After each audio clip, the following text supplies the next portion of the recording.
পরিবর্তন যাত্রা আজকে ইসলামপুর থেকে শুরু হয়েছে। কিছুক্ষণের মধ্যে গোয়ালপাড়া বিধানসভায় আপনাদের সকল চ্যানেলের মাধ্যমে সারা পশ্চিমবাংলাবাসীকে নমস্কার জানাই, প্রণাম জানাই যে সারা পশ্চিমবাংলার জনগণ এই পরিবর্তন যাত্রার ডাক দিয়েছে।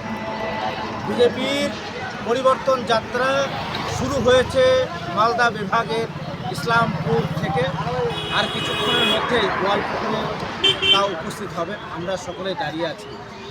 আপনাদের মাধ্যমে সকলকে বলতে চাই, পরিবর্তন যাত্রা আজকে ইসলামপুর থেকে 10টায় শুরু হয়েছে।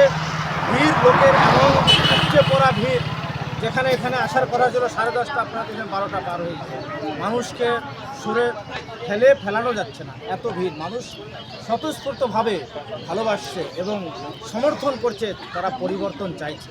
মানুষের দ্বিধাটা মূলত আপনারা এই পরিবর্তন করলে আপনাদের কি এজেন্ডা থাকবে, যে পাবলিকের এই পরিবর্তন করার পর আপনারা কী কাজ করতে চান? সাধারণত আপনারা জানেন, পশ্চিমবাংলায় 34 বছরের বাম শাসন পশ্চিমবাংলাকে খোকলা করে দিয়েছে।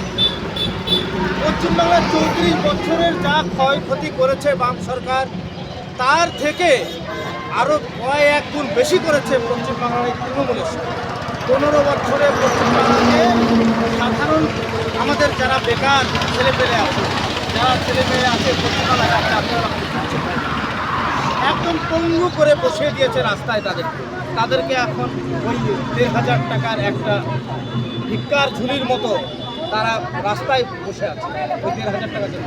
আমি একটা ভিডিও আপনাদের মাধ্যমে দেখলাম যে MA BEd করেছে ছেলেটা, সেই 1,500 টাকার জন্য লাইনে দাঁড়িয়ে আছে, ধাক্কা ধাক্কি। ওগুলো দেখলে খারাপ লাগে। আমরা এরই পরিত্রাণ চাই। পশ্চিমবাংলার মানুষ এরই পরিবর্তন চাইছে। বাংলা সুস্থ হোক, পশ্চিমবাংলা ভালো হোক। মানুষ যে সমস্ত বলে, এই যে আপনারা জানেন, এখানে কথা বললেই বলে পশ্চিমবাংলাকে গুজরাট হইতে দিবে না, পশ্চিমবাংলাকে উত্তরপ্রদেশ হইতে দেবে না। এখানকার লক্ষ লক্ষ ছেলেপেলে বেকার গুজরাটে গিয়ে কাজ করে। কেন? এখানে কোনো কাজ নাই, কোনো শিল্প নাই, কোনো কলকারখানা নাই, বেকার ছেলেপেলে চাকরি নাই। তারা হাহাকার করছে, কান্না করছে তারা। আর এই তৃণমূলের সরকার সব ভাওতা দিয়ে এদের সামনে রেখে ভোটের বৈতরণী পার করছে। তাছাড়া আপনাদের স্বরাষ্ট্রমন্ত্রী কিছুদিন আগে দক্ষিণবঙ্গে একটি সভায় বলেছেন ক্ষমতা এলে সপ্তম বেতন লাগু। অবশ্যই লাগু করবে, অবশ্যই লাগু করবে। স্বরাষ্ট্রমন্ত্রী বলেছে মানে এটা করিয়েই ছাড়বে। বিজেপির ওয়াদা যেটা বলে দেয় সেটা করিয়ে ছাড়বে।